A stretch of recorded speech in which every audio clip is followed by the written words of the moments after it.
Yo, what's up guys, it's Fester today, back with another video. And today we're here with some Dead by Daylight. We're actually going to be running down the new killer, his power, his 3 unique perks, and the survivor's 3 unique perks.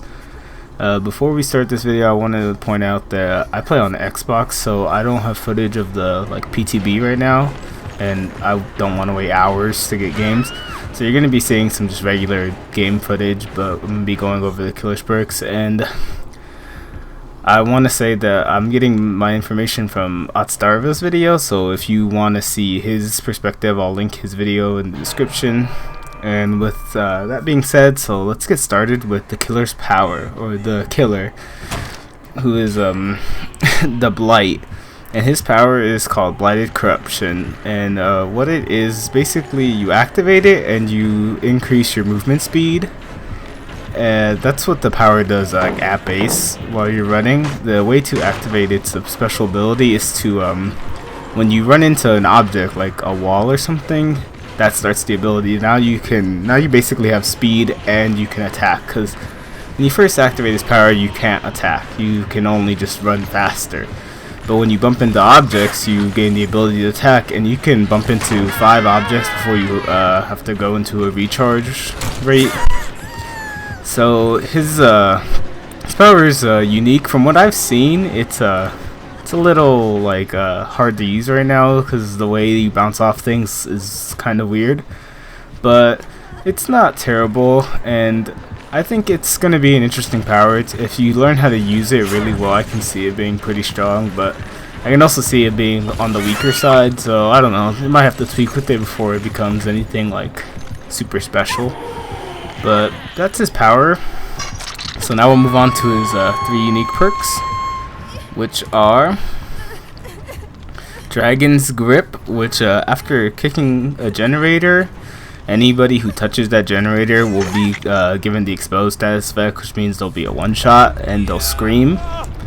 And so this is a pretty nutty perk. It's definitely strong, but it does have a cooldown of 80 seconds, which is a lot. So it's definitely it's a good perk with a good drawback.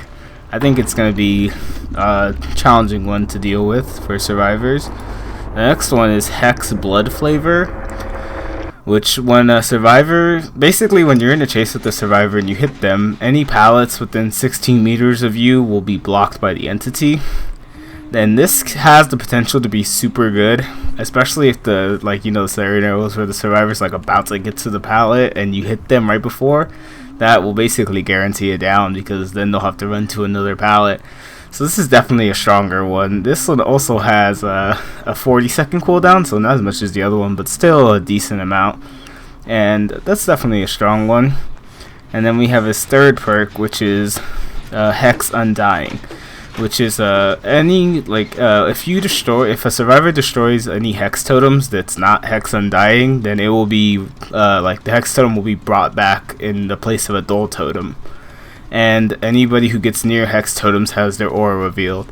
This one I kind of don't like, just because I feel like it's very powerful. On the one hand, it could go the way of Ruin, where it only lasts 90 seconds, and it's really all luck based, because you don't know if the hex, the survivor's cleansing, is undying. I can see hags really using this to their advantage, since they can teleport, and they've got a good way of blocking their hexes. Also, Noed is going to be totems are going to be such a big deal now, because people are going to have to be looking for them so that they don't get screwed over. One good thing, or one balanced thing, is that if Devour Hope has 5 stacks and it gets destroyed, and then when it gets put back, it will go back to having no stacks on it. So I guess it's not very good with Devour Hope. One thing I am curious about is if you use this with what's the spirit's perk called? Oh man, Hex Haunted Grounds. Will it bring back the Haunted Grounds totem? So you cleanse it, and now you have exposed Haunted Grounds, and then Haunted Grounds comes back, so you can have up to 2 Haunted Grounds. That would be a decent strategy with this perk. I can see this perk being too powerful, or just in the higher tier perks. Of all the perks, I gotta say, I think this one's his best in potential. But it definitely is a 50-50 on whether it will get as much use as it could. And if not that one, then Dragon's Grip will probably be his like most reliable perk, since it's just insta downs when people touch Denji Kick. This one, Dragon's Breath will be very good with like Pop Goes the Weasel, and late game when you're doing like 3 generator strats, I could see this making it very hard for survivors to finish up what's going on. So now we can move on to the new survivors perks. Oh, it took me so long.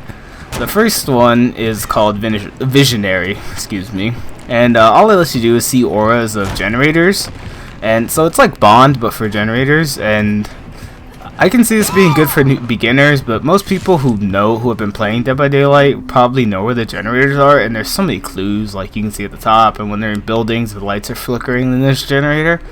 So it's a good beginner perk, but other than that I don't see it being too effective. And then we have Desperate Measures, which for every hooked, dying, or dying survivor, your healing speed increases by 14%. Now this one has the potential of being like a game saver, like when you have that one nurse who's just downing everybody, and now you have insane healing speed, so you can pick people off the ground really fast. So this one's definitely good. It's like a reverse Thanatophobia. I can see it being good. I can also see it being like a mid-tier perk. I don't know, really.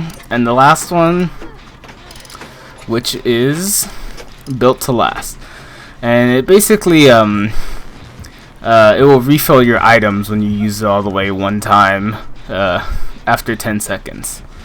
So this is for people who like items, and it's I don't know how to feel about it. I feel like it'll be best with toolboxes and flashlights, really. I mean, medkits too, actually, now that I think about it, because that's definitely good to get your healing items back. But if they bring like new Franklins or Overwhelming Presence, who brings Overwhelming Presence, it won't be amazing, but I can see it being like pretty good.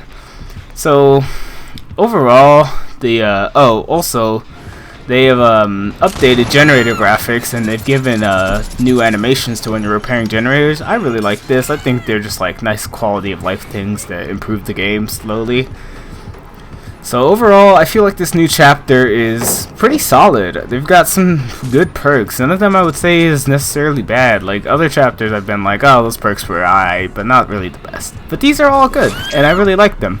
So I hope I was able to inform a couple of you guys, and thank you to people like Otstarva and Pain Reliever who give me the information that I can send to you guys. And I hope you guys enjoyed this video, and if you did, hit the like button, subscribe for more Dead by Daylight and Apex Legends content, and I'll see you in the next one. Bye!